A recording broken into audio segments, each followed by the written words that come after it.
Good morning, warriors. Welcome to the You Movement. I am B, and I wanted to hop on today and talk a little bit about the energy that is the void phase in your spiritual awakening. So there's many phases.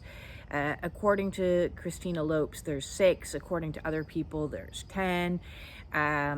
I kind of am still formulating my own because I think there's a couple more phases involved with the spiritual awakening than just the 6. I certainly seem to have found myself in certain phases. But if you look at it from your wake up phase to your bliss phase, which is definitely true, your dark night of the soul, and then you move into the void phase. So I'm currently in a very voidy kind of energy.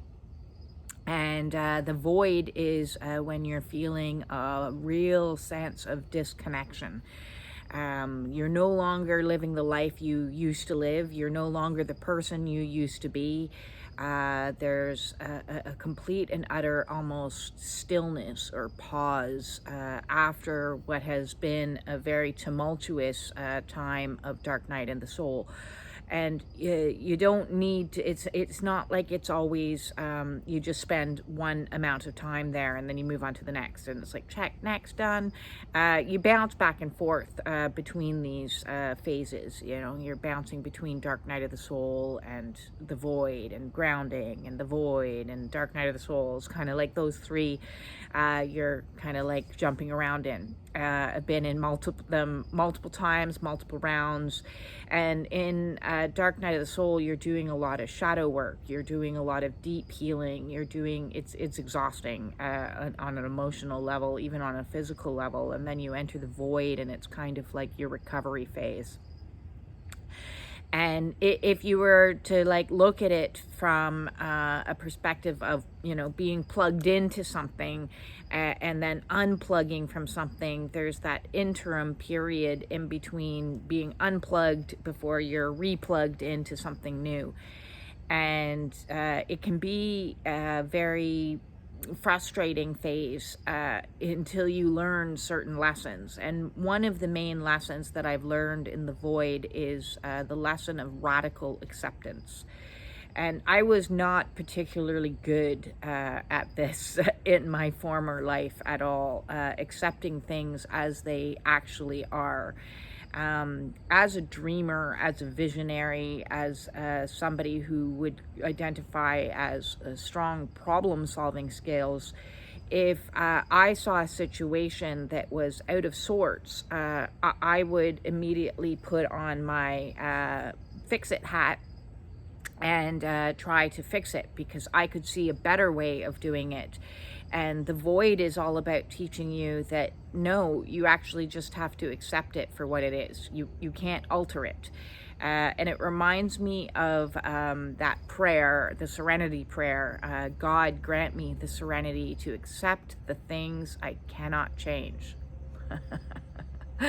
Well, I needed somebody to hit me over the fry pan a good number of times to get that one into me. The next sentence in that prayer is the courage to change the things I can. Well, I had an abundance, a plethora of courage to try to change things that apparently I couldn't.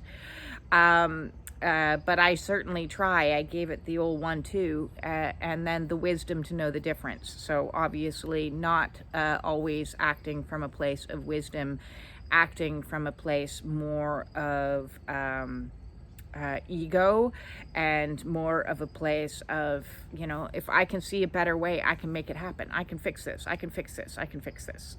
Forever in the energy of fixer. And whether that was my horrid marital situation, I was constantly trying to fix that, whether it was job situations or protocols and efficiencies of doing things, or I mean, you name it. I could, if I could see a way to do it that was going to, in my opinion, make things better, make things more efficient, make things flow with greater ease, make things improve in some way or another, I wanted to make that happen. And that's the opposite energy of radical acceptance of some things, because when you're constantly trying to fix something or change something that A, doesn't want to be fixed or can't be fixed, even though you might, this again, this can fit here, look, just do it like this, make it work, we can make it better. What ends up happening is you create for yourself a lot of frustration, a lot of irritation, a lot of annoyance, perhaps, for those around you, a lot of conflict. Because you're not in the energy of radically accepting. You're not radically accepting somebody as they are, not how you could see. And, you know, having the gift of sight sometimes is a curse, because I've always been able to see the best in people. And when you see the best in people, you're not seeing the worst in people. I certainly was not seeing that. You're not seeing the ego. So it's like I could see the soul essence of somebody and be like, oh, I can see how great you can be, but then ego would come in, and I'd be in a state of confusion and not understanding, well, why are you not showing up in your best energy? Why are you not showing up in honesty? Why are you not doing this? And that incongruence made no sense in my brain. No sense, because the ingredient that was missing was radical acceptance of seeing things as they are, not seeing things how I wish they could be. And oh, very hot now. Sorry. Not seeing things how I wish they could be, because I always wanted things to be the absolute best that they could be. I could see the best in people, the best in situations, and this has caused a lot of conflict in my life, a lot of conflict. And it's not just about people, it's about, time and things like that. If we just do this, this, and this, then I can hurry this up. So I've been out of alignment with divine time. I didn't even know what divine time was before I started this awakening journey, this twin flame journey. Never even heard that expression, divine time. And divine way, and as is. A lot of people get irritated with that expression. It is what it is. I certainly got irritated, because I'd be like, well, yeah, but it could be this. And it'll happen when it happens. Well, yeah, but if we do this, this, and this, it can happen faster. So, yes, not in acceptance with divine time. And the void energy has been all about teaching me to sit down, relax, see things as they are, and accept them for what they are. And that doesn't mean acceptance as in you're going to tolerate it. It just means accepting it as it. And then you can make a discerned choice of whether you want it to be in your life or not in your life. And so more and more along this awakening path, I've been pushed into radical acceptance of accepting things as they are, accepting that this relationship is seriously toxic, dysfunctional, abusive.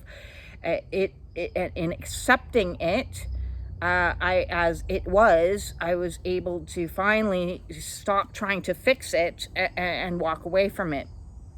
Or accepting radically that things are going to happen in the timing that the divine, and there's nothing I can do about that. For example, my persistent legal situation, which has been an incredible teacher, not a pleasant one by no means, but it's out of my hands, letting go of control, learning, accepting I have zero control over this. I can't make it happen any faster than I want it to happen, so I have to accept it as it is, and just, let the people who do have a semblance of control over the situation do whatever they need to do.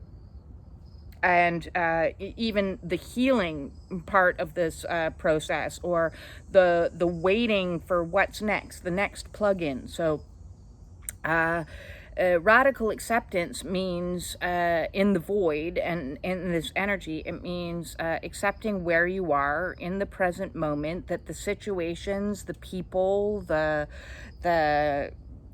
everything is what it is, and you can't alter it, and you can just wait. So there's a waiting energy. It's a learning of patience.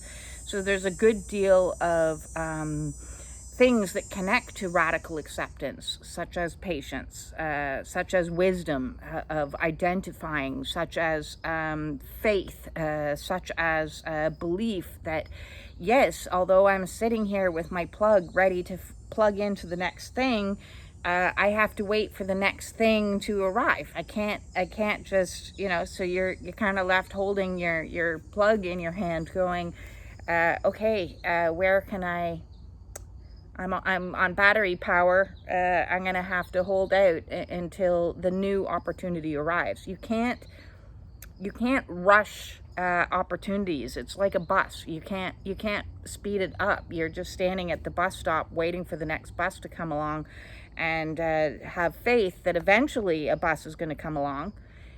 Even if you're on an obscure route that buses don't come that frequently, eventually something is going to present itself to you.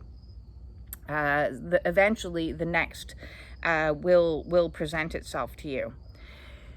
So I wanted to hop on today and talk a little bit about radical acceptance, because I think that's the energy that a lot of us are currently having to deal with and having to face, is accepting your life situation as it is, not as you want it to be.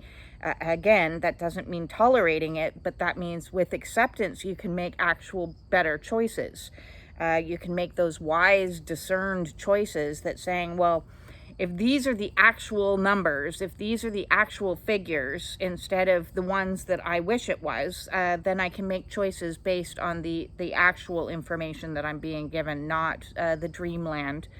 And so that I can sit and ponder what's going to be the best choice for me. What are the next steps? And so that's what the void is all about, is kind of sitting and going, with your plug in your hand, going, well, okay, I'm going to just take a moment to pause in my life and sit in this feminine energy of acceptance, of restoration, of in between, and say, I'm going to make better choices before I just jump and quickly plug into something else, because I don't want to repeat the same habits, right? So it's a good place to take stock, to take analyze and analyze what it is. Okay, if that was what it was, then what is the next thing that I would like or not like? So what am I willing to settle for? What am I willing to sell myself for? What am I willing to work for? Where am I willing to go? And so it's a real kind of just calmly taking stock time period. So if you find yourself in the void and you're frustrated with it, and a lot of people do, because it's not a doing energy. The dark night of the soul is a doing energy. There's a lot you're doing as you're doing shadow work, but the void energy is a very contemplative kind of energy, a peaceful energy, learning serenity. So yeah, use the serenity prayer to assist you in this time period if you're in the void of, God grant me the serenity to accept the things I cannot change, the courage to change the things I can, and the wisdom to know the difference. And that said, I'm sending you all my very most love, and hope you're doing well on this healing journey. If you need some help on your awakening path, maybe you're finding yourself in the void and you're struggling with radical acceptance, you want to set up a Zoom call with me, the way to do that is in the description below. Thank you for all the likes, shares, and subscriptions. All the growth of this channel is exciting to me, and I'm waiting to see what's next and where it takes me. And If you want to join the support group over on Facebook, the way to do that is also in the description below. With that said, peace out.